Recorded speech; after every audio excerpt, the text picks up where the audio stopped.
Welcome to Speed Arabic Videos. This video is about verb scoping, and we will scope the verb فَسَتَعْلَمُونَهُ, which is in the box here. Okay, so first step, we count the words. There are 9 letters. Count the letters, I mean, and you would need to find 6 affixes in the word. Okay, so that's step 1. Step 2 is unfixing. So we unfix from the back. You can see a who here at the back. Okay, you look at the back here, number 14, and find who. Okay, here it is.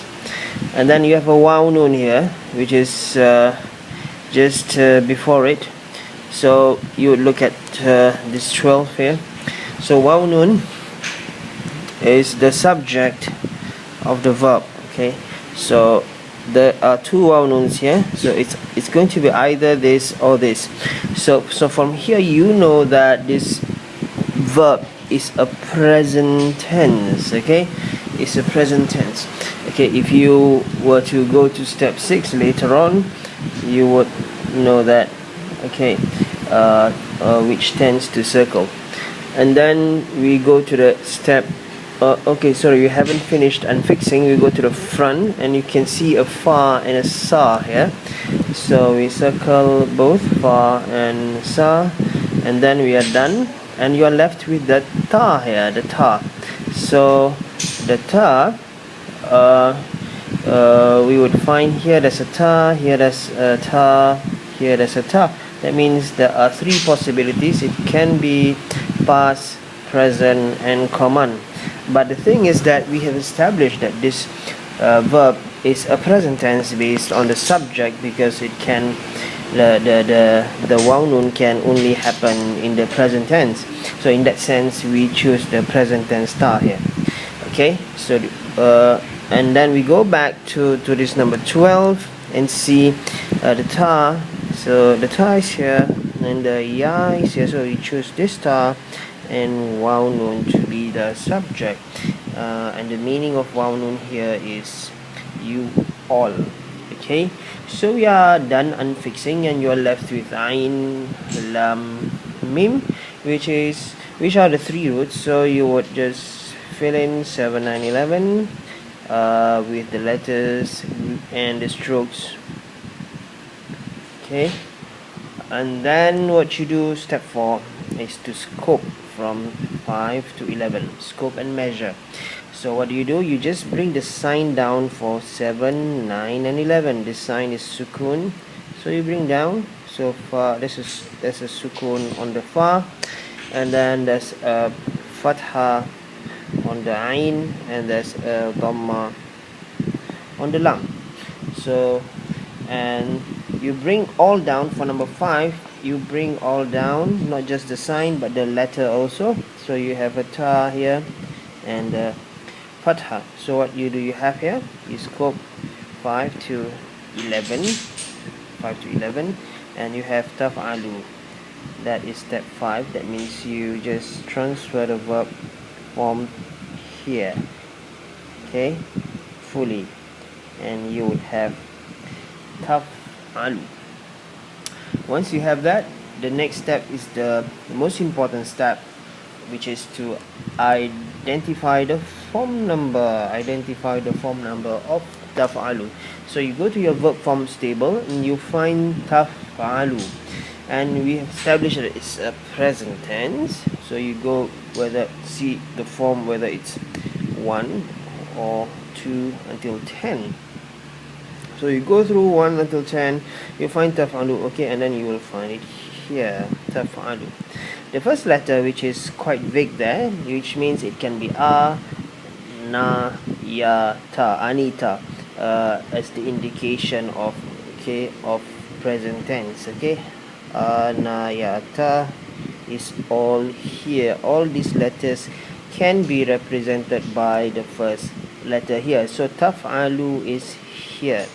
And from the verb scoper, we have identified its conjugation number 9, right? Conjugation number 9. So the subject is here. See that? Taf'alu, and then you have the waw noon here. Okay, so from here you could identify all the other details that you need here. Okay, let's go back to the verb table. We identified it as present, active, and in terms of gender, you can go back and see that, oh, it's masculine. In terms of number, you can also go back, it's plural. In terms of position, it's second position. So let's go back to the verb scoper.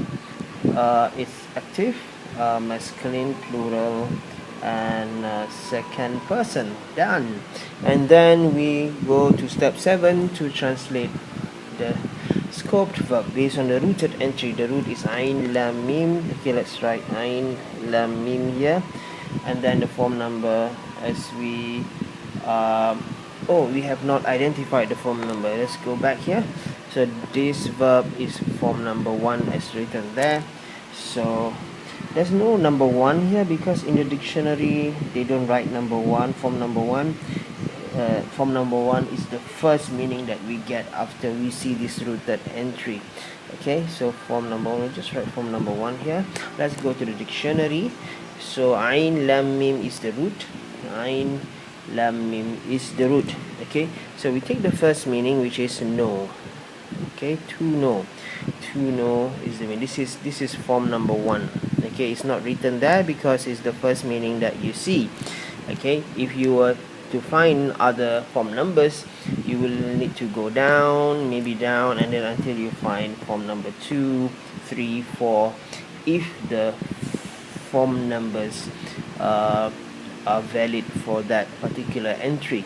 Okay, let's go back, and we've got the meaning, which is to know. Okay, and we're done with step 7. Let's go to step 8, which is to translate everything, which is fasata'lamunahu. So we get the meaning with the particle as so and will. So and will. Alright, the subject would be here. Subject, you all. Okay, so you all is a subject. The verb would be know here, and the object would be him or it. Okay, and we need to do one more thing. The sa here, you see there's a star there. When you have a star, it means you use another sequence. It's not P S V O but S P V O. So you would need to sort of it means will. Sa means will, so you write here, and then the subject comes after it, and the sequence for the so you won't change because there's no star there. So okay, let's cancel this. So when you translate fasata'lamunahu, it will be so you all will know him or it. So that's the translation for fasata'lamunahu. So we have just scoped the verb, and the verb is of form number 1. Okay, so thank you for watching.